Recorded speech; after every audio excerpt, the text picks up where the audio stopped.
In diesem Video stellen wir Ihnen die Patinamarker vor. Es gibt zwei verschiedene Arten von Patinamarkern. Artikel Nummer 61158 ist für Modelle und Artikel Nummer 61159 für die Landschaft bestimmt. Schauen wir uns zunächst die Farben für die Landschaft an. Olive, Latte, Walnut, Spring Green, Basic Grey und einen Blender.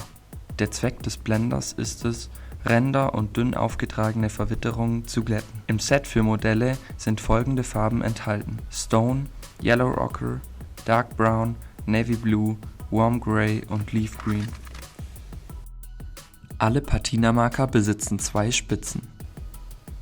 Eine breite Spitze, die für die Bewitterung größerer Flächen geeignet ist, und eine feine Spitze, die für Detailarbeiten geeignet ist. Diese Spitze ist weich, ähnlich wie ein Pinsel, um Oberflächen mit grober Textur zu bearbeiten.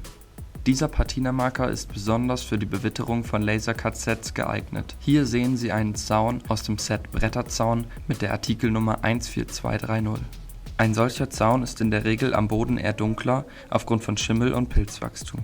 Wir beginnen mit der Anwendung von Basic Grey. Mit der breiten Spitze wird der untere Teil des Zauns eingestrichen. So erhalten wir einen realistisch wirkenden Bretterzaun.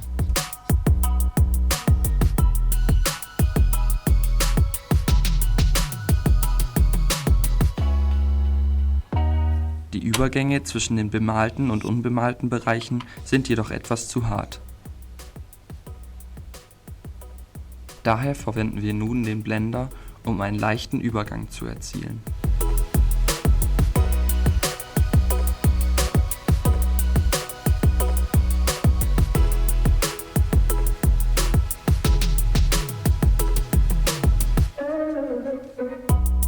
Nun haben wir eine perfekte Nachbildung eines realistischen Zauns. Anschließend fügen wir etwas Moos für mehr Detailtreue hinzu. Wir nehmen dafür Olivgrün. Das Grün wird auf den unteren Teil des Zauns aufgetragen, dort wo bereits der graue Marker verwendet wurde. Mit Hilfe des Blenders schaffen wir sanfte Übergänge.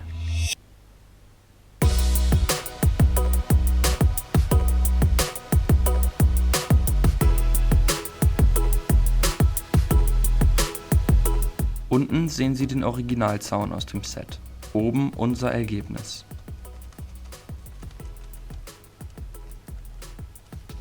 Die Patinamarker eignen sich vor allem für Detailarbeiten und machen aus Ihrem Modell eine realistische Miniatur.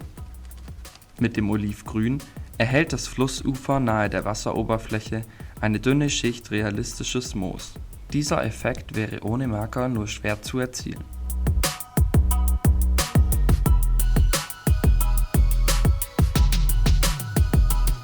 Mit den Patinamarkern können außerdem auf Bäumen, Sträuchern und Grasbüscheln Schatten erzeugt und Konturen verstärkt werden. Wir verwenden den Marker Frühlingsgrün Nummer 43 für diese Buschgruppe.